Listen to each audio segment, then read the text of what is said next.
Šodien iepazīsimies ar mājaslapas izveidi platformā Mozello, kas, manuprāt, ir viens no vienkāršākajiem un ātrākajiem risinājumiem mājaslapas izveidei, un sevišķi aktuāli tas būtu kaut kādiem iesācējiem, mazā biznesa īpašniekiem, kuri nevēlas maksāt programmētājiem lielas summas par kaut kādu profesionālas mājaslapas izveidi, un Mozello ir ļoti, ļoti laba alternatīva, kur ļoti vienkārši un ātri var izveidot savu mājaslapu.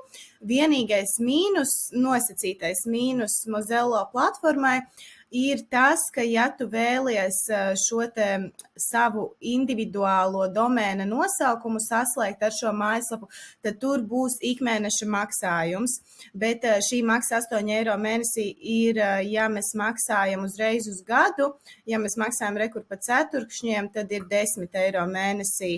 Īsti neredzu šeit, kur būtu ikmēneša maksa, varbūt tagad viņi ņem uzreiz uz kaut kādu ceturksni iespējams. Nesen it kā vēl rādījās patiesībā, manuprāt, ja es kaut ko nejaucu, ka bija arī šis ikmēneša maksājums. Bet ok, iziesim tad cauri, tā tad redzam, kādi ir tie plusiņi. Ja tu maksā par to mājaslapu, tā tad bezmaksas versijai būs pirmkārt tas Mozello tavā domēnā iekšā. Protams, arī tas ir variants, ja tu tikko sāc, bet noteikti nerekomendētu. Tomēr tas pirmkārt neizskatās uzticami, tas neizskatās visai nopietni.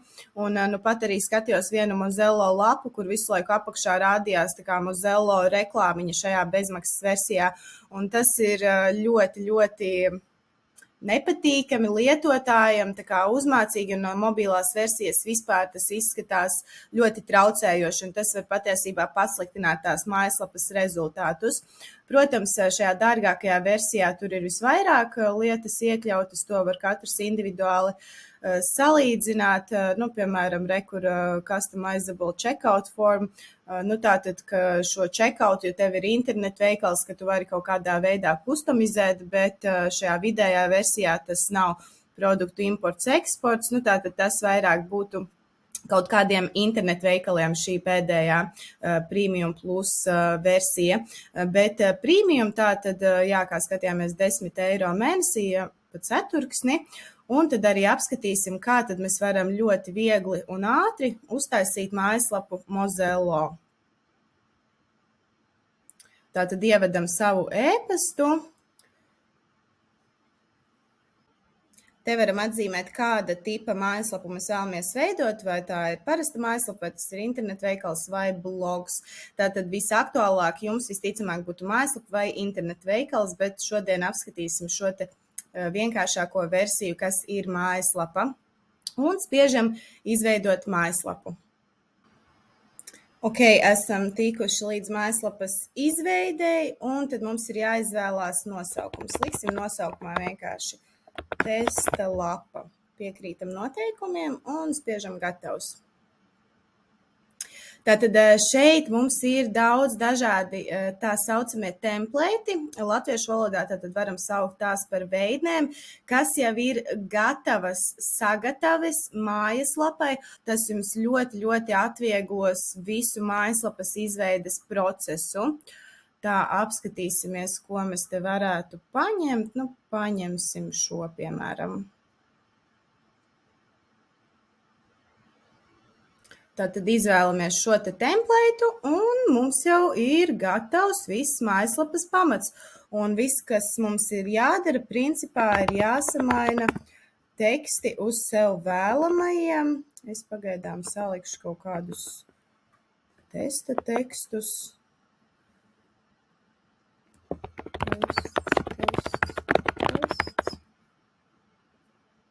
Atstāšu tos.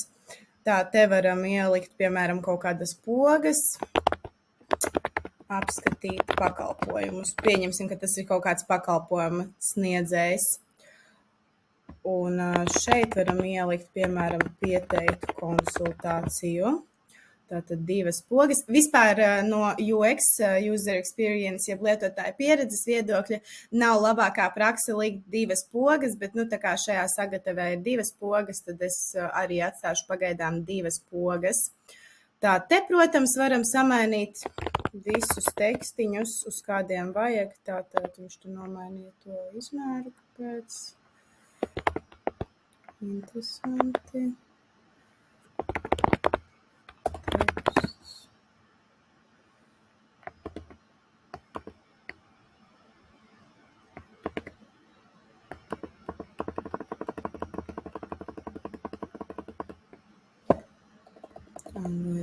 Ir tāds pats izmērs rindiņai, tātad, bet redzat, ja lieku klāt kaut kādus tekstus, vienkārši tas bloks palielinās, un tas arī ir ļoti, ļoti ērti.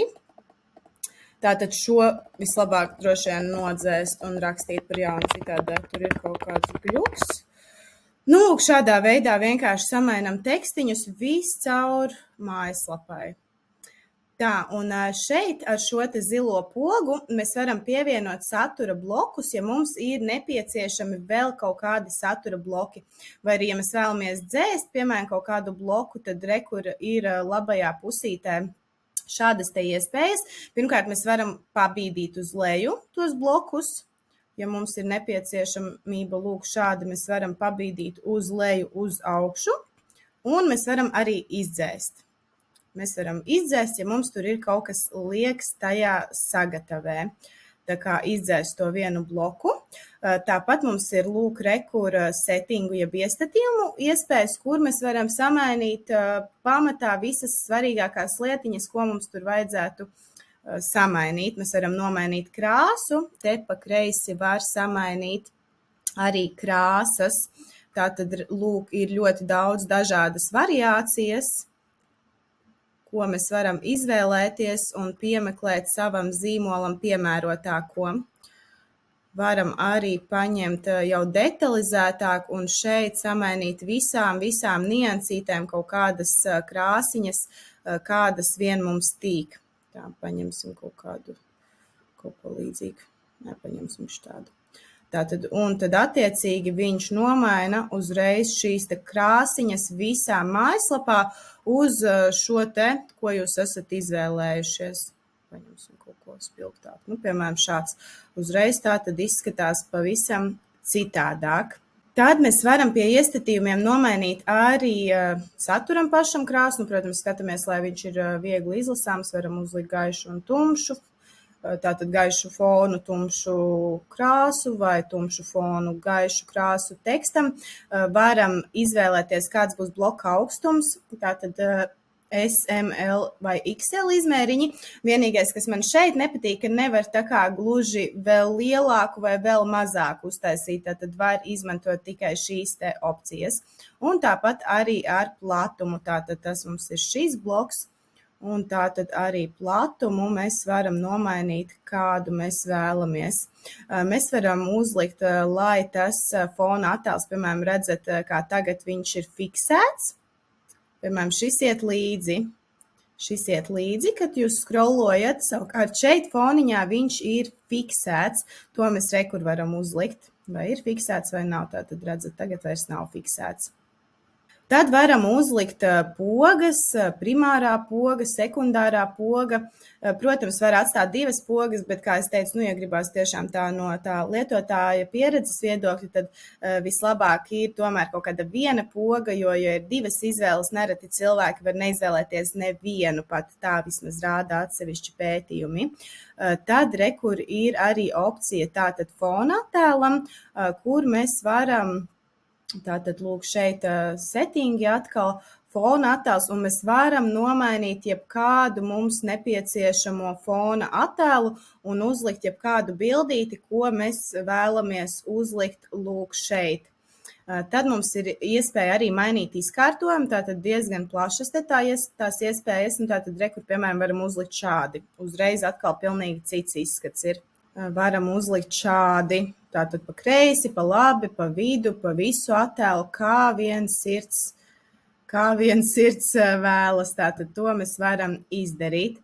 Tā, šeit ir arī ātrās opcijas, lūk, uzbraucot, ja šajā blokā ir kaut kāds attēls, var arī spiest šo te galerijas zīmīti un tādā veidā samainīt šo te bildi. Un lūk, arī varam pamainīt attēlu pozīciju, ja mums ir tāda vēlme. Augstāk, zemāk, šis attēls diezgan labi atbilst tam izmēram.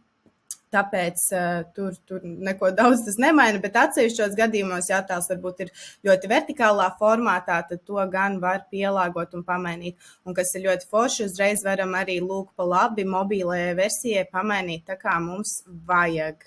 Tātad šīs ir tās pamata iespējas, kas mums ir šeit. Tātad pie šiem blokiem, es domāju, ļoti, ļoti vienkārši, ļoti elementāri.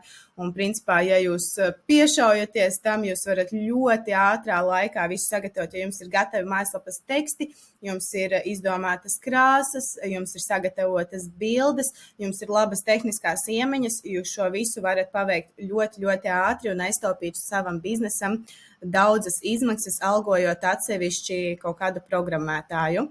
Tad skatāmies uz kreiso pusi. Tur mums ir dažādas šīs te iespējas, un pirmā no iespējām ir tātad sadaļas. Šeit mēs varam izvēlēties, kādas mums ir sadaļas.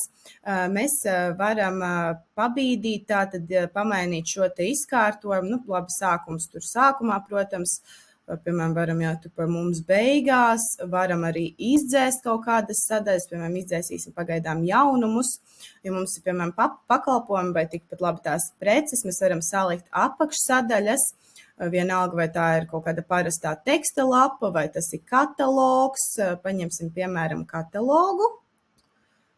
Tātad tagad mums pie pakalpojumiem ir apakšsadaļa katalogi un pieliksim, nevis katalogi, bet katalogs, un pieliksim vēl kaut kādu tīru, lai jūs redzat, kādas ir tās iespējas. Pieliksim vēl attēlu galeriju, piemēram. Pieliksim galeriju. Ok, tātad mums tagad ir jau pakalpojumu sadaļa, kur mums ir katalogs. Mēs te varam salikt visus pakalpojumus, atkal ļoti vienkārši visa rediģēšana, spiežam tikai virsū un varam visu izlabot. Tātad paiesim atpakaļ, vēlreiz parādīšu. Tātad šeit esam šajā te kataloga sadaļā, uzbraucot uz šī te produkta, parādās lūk te šī ikoniņa, varam spiest uz ikoniņas, un lūk te mums ir pirmkārt grupa, kurā tas ir, un tātad ieliksim testa pakalpojums. Varam pievienot attēliņu, to es šobrīd nedarīšu.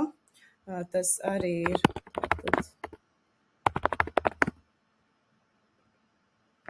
kaut kāds tekstiņš, ko jūs varat ielikt.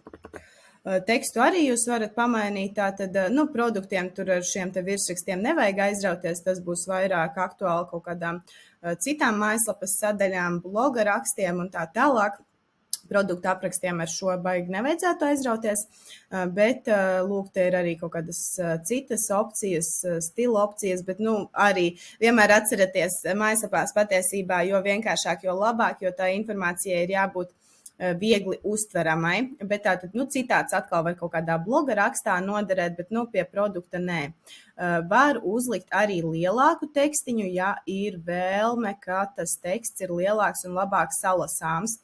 Sevišķi šis noderīgi varētu būt, piemēram, ja jums ir produkti cilvēkiem gados, tātad viņiem nereti ir grūti salasīt kaut kādus mazus tekstiņus, jūs varat uzlikt vienkārši ļoti lielu teksta izmēru, bet ja jums ir standarta produkts, standarta auditorija, tad jūs varat arī atstāt šo te normālo teksta izmēru.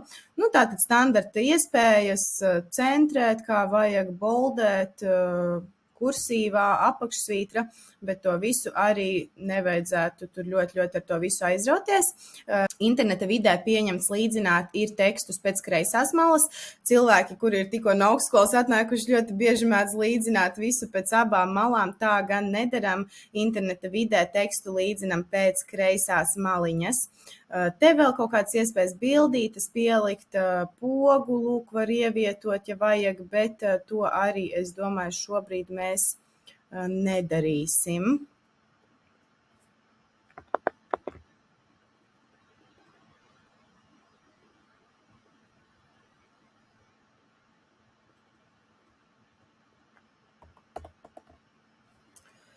Var ielikt linku, piemēram, ja jums ir kaut kāds savstarpēji saistīts produkts, pakalpojums ar šo pakalpojumu, jūs varat salinkot to un norādīt, piemēram, ka var iepazīties arī ar to pakalpojumu. Tātad standarta tādas iespējas, kādas jau parasti ir interneta vidē. Tātad, lūk, var arī norādīt, vai tas rādās apmeklētājiem vai nerādās. Piemēram, ja ievietojat kādu produktu, bet vēl nav kaut kas līdz galam sakārtots, tātad varat arī izvēlēties nerādīt to. Var arī, piemēram, lūk, īpašo piedāvājumu atzīmēt, un te var ievadīt arī cenu. Piemēram, īpašā cena 35 eiro. Varam salikt atlikumus, varam izmantot produktu kodus, bet tas arī vairāk būtu internetu veikaliem, protams, ja ir vairāk produktu, tad vieglāk to visu pārvaldīt ir, ja ir produkta kods. Tā saglabājam.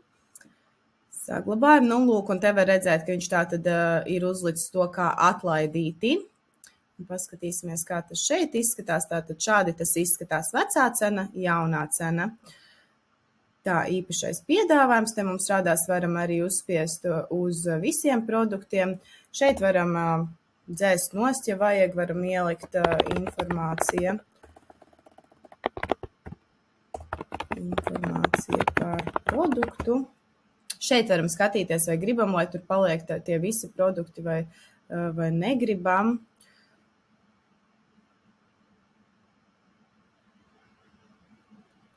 Tā, pievienosim vēl vienu produktu.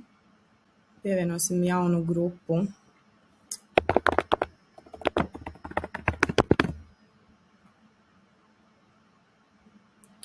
Un pievienosim arī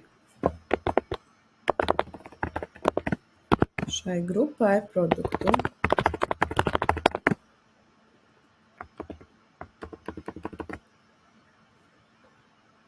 Un tad šo atstāsim bez īpašā piedāvājuma.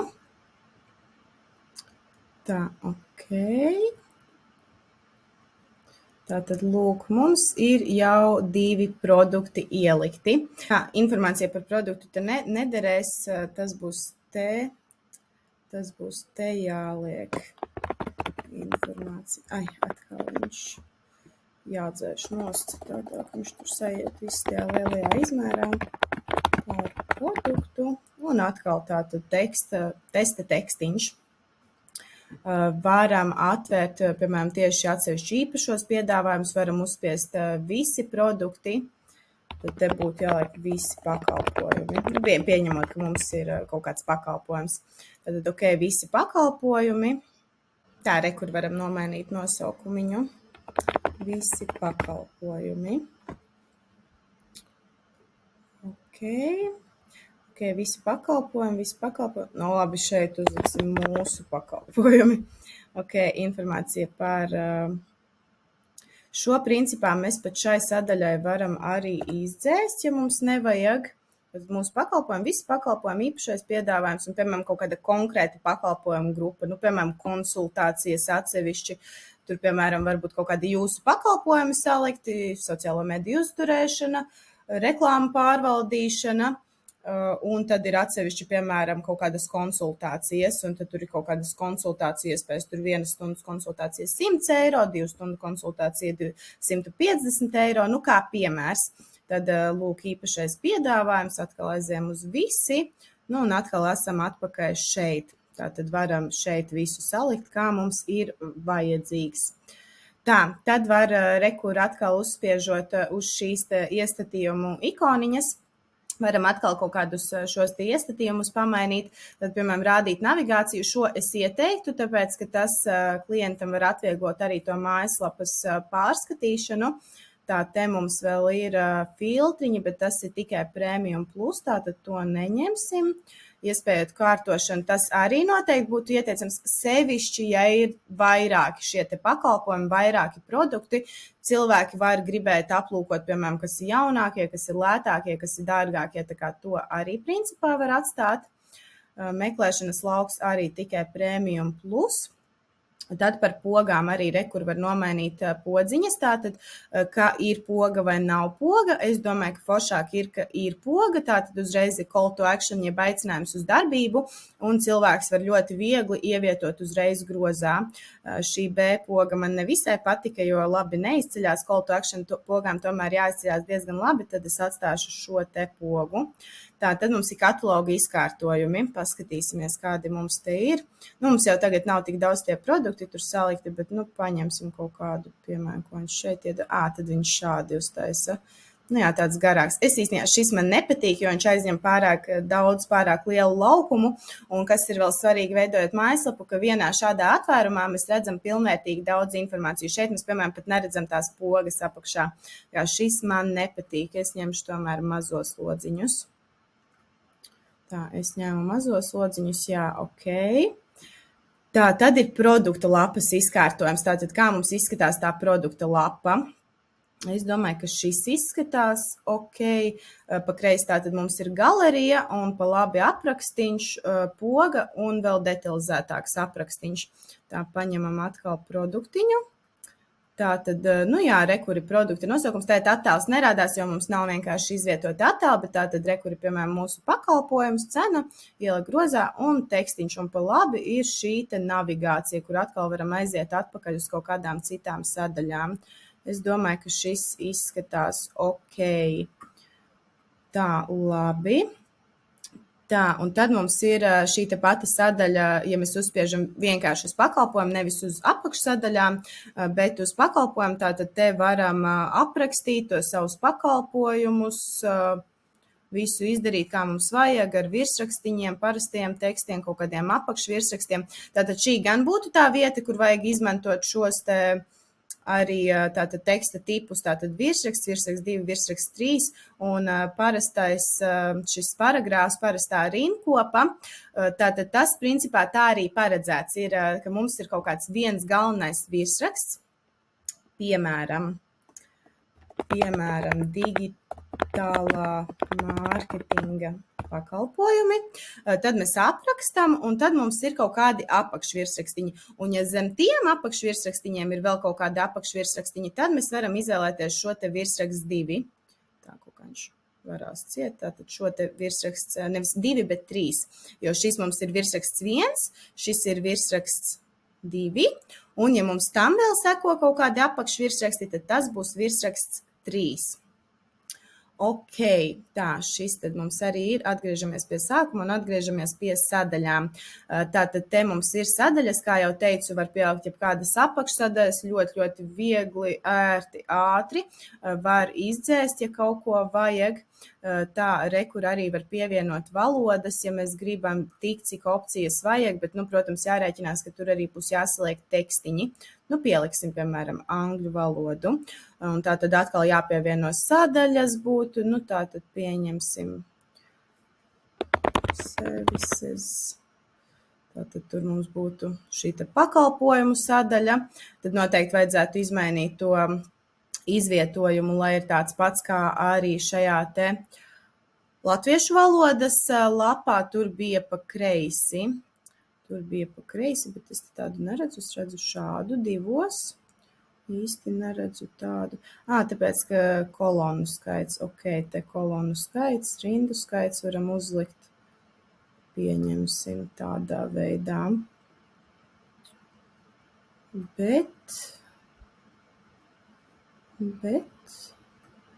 kāpēc viņš man negrib uzlikt tādu pašu? Nu, tur acīm redzot vienkārši manuāli būtu jāuzliek. Jo tur, principā, ir arī, tātad aiziesim atpakaļ uz latviešu lapu, tātad kā mums tur bija pa kreisi, viss ir centrēts pa kreisi. Ok, tad mums vienkārši būtu arī jānocentrē pa kreisi. Principā tas pats vien ir. Un tad te būtu atkal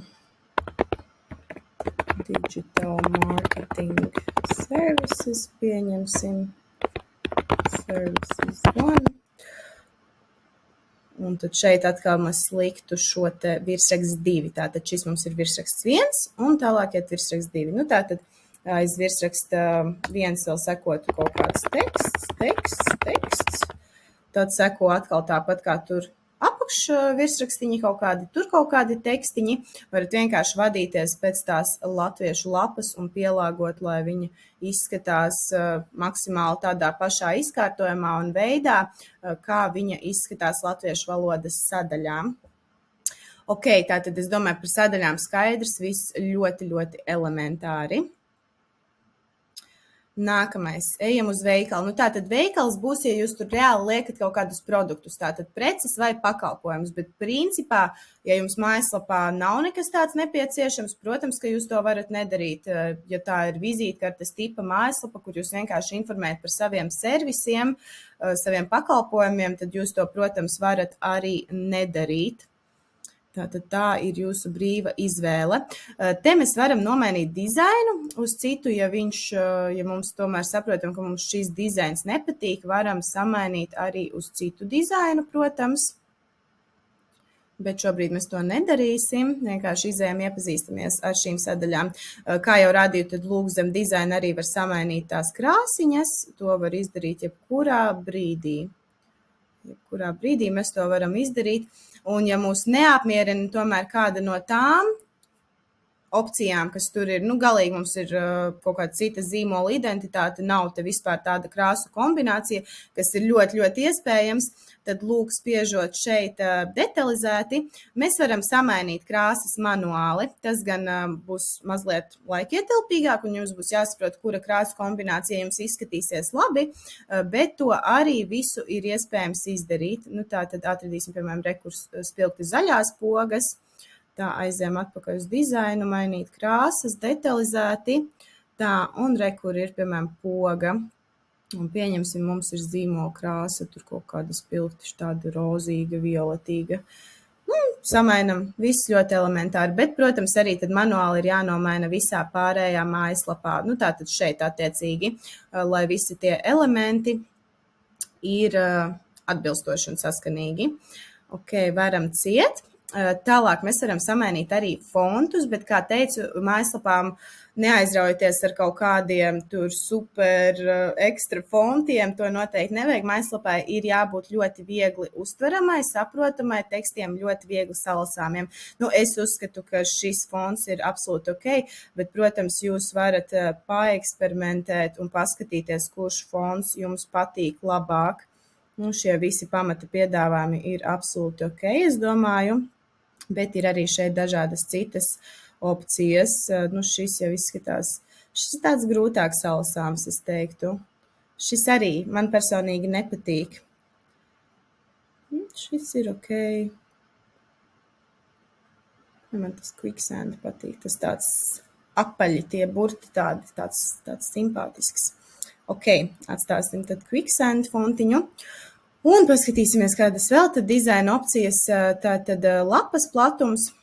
Mēs varam uztaisīt savu lapu šaurāku, platāku, pavisam platu, bet es domāju, tas vidējais variants M ir absolūti ok. Teksta lielumus varam atkal šeit samainīt, piemēram, ļoti lielus tekstus gribās vai mazākus tekstiņus vai vidējus tekstus. Var redzēt, arī te pamainās tas izkārtojums pogām, bet man labāk patīk, ka viņi ir pa kreisi un pa labi, nevis viena zem otras. Tas arī izskatās, manuprāt, daudz labāk, tāpēc es atstāšu to es. Tad kur var samainīt pogas stilu, tātad ar asiem stūriem, ar apaļīgākiem stūriem un pavisam tādas ovālas. Atstāšu pagaidām tās ovālās. Ok, tātad tas ir pa dizainiem, arī ļoti, ļoti elementāri, vispār viss ļoti, ļoti saprotam, manuprāt. Tad mums ir sadaļa, kur ir kaut kādas ekstras, kas arī ir svarīgas, ir ceļš šis paziņojums par sīkdatnēm. Paziņojums par sīkdatnēm ir ļoti, ļoti svarīgi, jo katrai mājaslapai sevišķi, ja jūs izmantojat Google Analytics vai Facebook pixel kodu, jeb kādu datu uzkrāšanas mehānismu, vai kaut vai jums iespēja iegādāties tos produktus internetā, cilvēks ievadīs savu personisko informāciju, vārdu, uzvārdu, e-pasta adresi, iespējams tālruni, tad obligāti ir jābūt gan privātuma politikai, kur ir atrunātas visas šīs nianses, kā jūs ievācat, uzkrājat un uzglabājat šos datus, un ka lietotājiem arī parādās šis paziņojums par sīkdatnēm, tātad tas arī ir ļoti, ļoti svarīgi. Ok, tad to mēs uzlikām. Tad vēl rekur var uzlikt, piemēram, uz augšu poga. Tā arī varētu būt forša, kad cilvēks attiecīgi paskrolo uz leju, viņam ir kaut kur labajā pusītē, tātad poga uz augšu, ka viņš var ļoti ātri nonākt atkal atpakaļ lapas augšpusē. Un apskatīsimies, kā tas izskatās publiski. Nu, lūk, šī ir tā reklāma, ko es jums teicu. Nu, tas ir ļoti, ļoti kaitinoši apmeklētājiem. Tas nerada profesionālu iespaidu. Un tas tiešām var pasliktināt mājaslapas performanci un to, cik daudz jums ienāk kaut kādi pieteikumi, pirkumi. Tātad šādu lietiņu vajadzētu tomēr no tās atbrīvoties. Tātad redzam, kā izskatās publiski. Un rekur arī parādās tātad, kā scrollojam uz leju, rekur labajā stūrītī parādās poga uz augšu uzspiežam, esam atpakaļ sākuma lapā.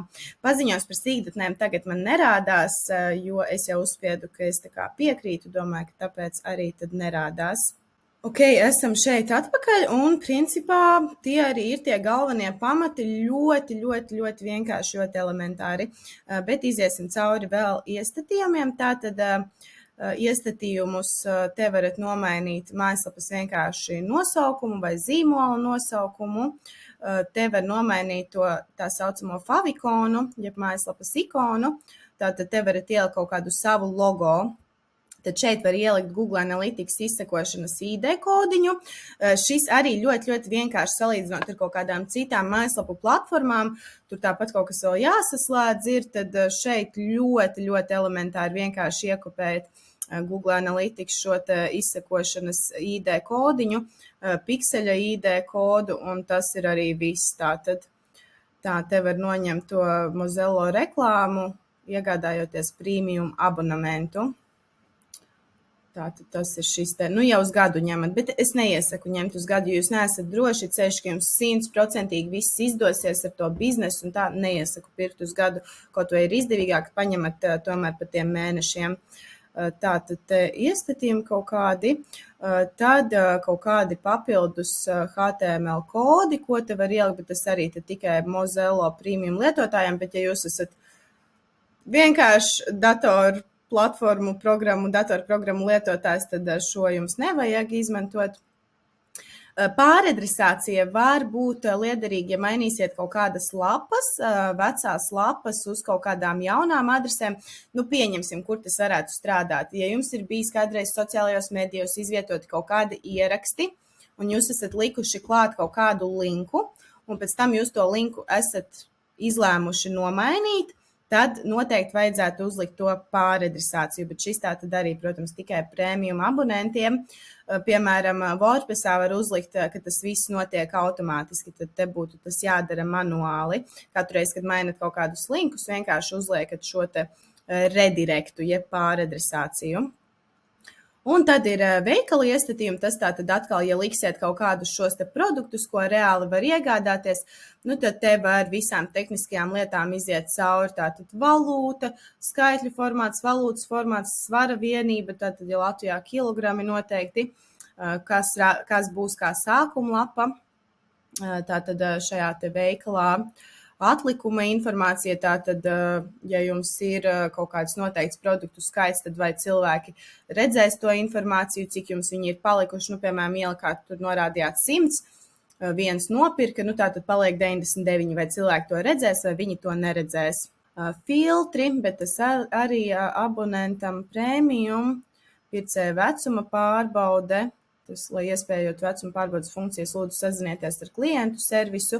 Tātad, principā, jums ir vienkārši jāseko tām instrukcijām par uzņēmumu informāciju, adresi, reģistrācijas numurs, varat pievienot attēlu, e-pastiem un pavadzīmēm, kas arī ir diezgan forši, manuprāt. Tad varat salikt par piegādi informāciju. Tātad, vai tas ir kaut kāds DPD, vai tas ir Omniva, piemēram, ielikt cenu, ielikt aprakstu, salikt visu šo informāciju. Tad te var pielikt savus rekvizītus, tātad norēķiniem, PayPalu vai bankas kontu, vai, piemēram, apmaksas ar skaidru naudu pie saņemšanas. Tad te var ielikt, teiksim, rēķinam kaut kādu informāciju, piemēram, vienā no mūsu biznesiem, kur mēs iznomājam šīs telpas, mums ir rakstīts, ka apmaksājot rēķinu, jūs piekrītat mūsu telpu lietošanas noteikumiem, kā piemērs. Nodokļi, nekādi, PVN, tātad PVNS, nekādi varbūt, ja ir pašnodarbinātais. PVN, tātad PVN likme, var to visu savadīt šeit. Produktu filtri, tātad šis arī tad būs Premium Plus izskatās pat tikai, bet arī, tas arī varētu būt ok, bet tas droši vien ir tāds nopietnāks internetveikals. Pasūtījuma forma, kas cilvēkam jāaizpilda, ir, ja viņš kaut ko iegādājas. Te varam izmainīt tekstiņu, kad cilvēks veic pasūtījumu, kas viņam parādās. Paldies, jūsu pasūtījums ir saņemts, sazināsimies ar tevi 24 stundu laikā vai jebkas tam līdzīgs. Ēpasti, arī šeit forši var salikt kaut kādus ēpastus, ko mēs gribam, bet tas arī tad būs Premium Plus izskatās tikai, piemēram, šis arī tāds foršs uzaicinājums sniegt atsauksmi par produktiem. Tātad pēc kaut kāda noteikta laika, piemēram, pēc 10 dienām, kā tad defaultā ir, cilvēkam aiziet automātisks ēpasts ar aicinājumu sniegt atsauksmi. Ļoti, ļoti forši. Un tad te var arī samainīt visus tos tekstiņus un arī tā kā tekstu ēpasta beigās, kas tur parādās. Tad par lietošanas noteikumiem šo arī vajadzētu, bet te jāuztaisa, tad ir atsevišķa sadaļa, to mēs neuztaisījām, bet tā būtu vienkārši teksta lapa. Taisat jaunu sadaļu un uztaisat gan lietošanas noteikumus, gan privātuma politiku. Lūk, tad var tos abus izvēlēties. Tātad gan lietošanas noteikumi, gan privātuma politika, bet pirms tam jums viņi ir jāuztaisa. Un tad te ir kaut kādi API, ko jūs varat salikt, bet tas arī tādam vienkāršam lietotājam nebūs tik aktuāli. Un tas, principā, arī ir viss. Mums ir gatava mājaslapa, ja mums ir gatavi tekstiņi, mums ir viss gatavs. Bet aiziesim vēl mazliet uz rediģēšanu, atpakaļ uz redaktoru. Un tad par pogām, kas ir svarīgi. Pogām jums ir svarīgi uzlikt, uz kurien tā poga vedīs. Tātad, vai tā būs kaut kāda cita sadaļa, piemēram, vai tā būs varbūt kaut kāda ārējā saite. Tātad tikpat labi tas var būt arī, piemēram, šeit, piemēram, varētu būt gan kontakti, bet mēs varam arī pamainīt, piemēram, zvanīt. Un spiežot šo linku, spiežot ārējā saite, mēs varam uzlikt tālruņa numuru, un viņš spiež zvanīt, un viņš principā uzreiz zvana. Tas arī diezgan forši. Vai uz kaut kādu citu lapu, ja vēlamies, vai uz ēpastu, piemēram, tad tāds sīkums, vai tas atrast tajā pašā logā vai jaunā logā. Es iesaku vispār jaunā logā, ja tā ir kaut kāda cita lapa, bet šobrīd es atstāšu vienkārši iekšējās saites. Tātad mums nebūs zvanīt, bet pieņemsim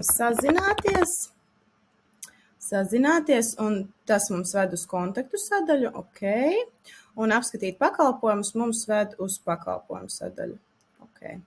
Tad atkal uzspiežam apskatīt, un tad notestēsim, tātad spiežam sazināties, tikām uz kontaktu sadaļu, spiežam apskatīt pakalpojumus, tikām uz pakalpojumu sadaļu, bet uz šo te vispārīgo pakalpojumu sadaļu, jo mēs to arī izvēlējāmies. Ja mēs gribam, piemēram, uzlikt jau uz konkrētu apakšsadaļu, tad to mums arī vajag izvēlēties, tātad katalogs, piemēram, katalogs. Tā, apskatīt pakalpojumus, un viņš aizved uz mūsu katalogu. Tātad viss super. Tā, aiziesim vēl uz kontaktu sadaļu, tātad te jūs arī varat samainīt visu, kā ir ērti, samainīt visus tekstiņus, var izlabot formu, pielikt kaut kādus laukus, kas ir nepieciešami, tekstiņi kaut kādi, tos varat visus izmainīt. Tātad te var izmainīt to formu, ja kaut ko vajag, kaut kādus citus laukus vēl gribat. Un vai tas ir obligāti aizpildāms, vai tas nav obligāti aizpildāms. Tātad noteikti pārliecināties, ka vismaz viens vai tālrunis vai ēpasts ir obligāti aizpildāms, lai jums ir iespēja sazināties ar šo te cilvēku. Tātad viss ļoti, ļoti elementāri. Karti varat izdzēst, ja vēlaties, varat atstāt uzņēmuma informāciju, rekvizītus, bankas rekvizītus. Tā, un šo te mēs varam noņemt, ja mums ir tas prēmijums. Nu, tā kā tā, es domāju, ka šis ir ļoti, ļoti elementāri, un, principā, ja mums būtu gatavi teksti, mēs vienkārši sakopētu šeit visu, mums būtu gatavi attēli, mēs saliktu visus attēlus, un mājaslapa mums ir gatava, principā, nepilnas stundiņas laikā, ja mēs to visu daram diezgan ātrā tempā. Tā kā jā, Mozello viennozīmīgi ļoti, ļoti laba lapa, ļoti laba platforma, tieši iesācējiem, ja ir grūti saprast tās tehniskās lietas. Viņa, piemēram, no WordPress atšķirās ar to, ka mēs nevis kaut kur backendā tās lietas taisam un labojam, bet tepat frontendā mums nav tur, principā, nekāds backends. Tur, piemēram, WordPressā mēs ejam, lai labotu kaut kādus tekstus, mēs patiešām šādi nedaram to. Mēs ejam tajā panelī un tad tur visu labojam un skatāmies un tā tālāk. Šeit tas viss notiek frontendā. Tātad ļoti, ļoti, ļoti elementāri. Tā kā iesaku.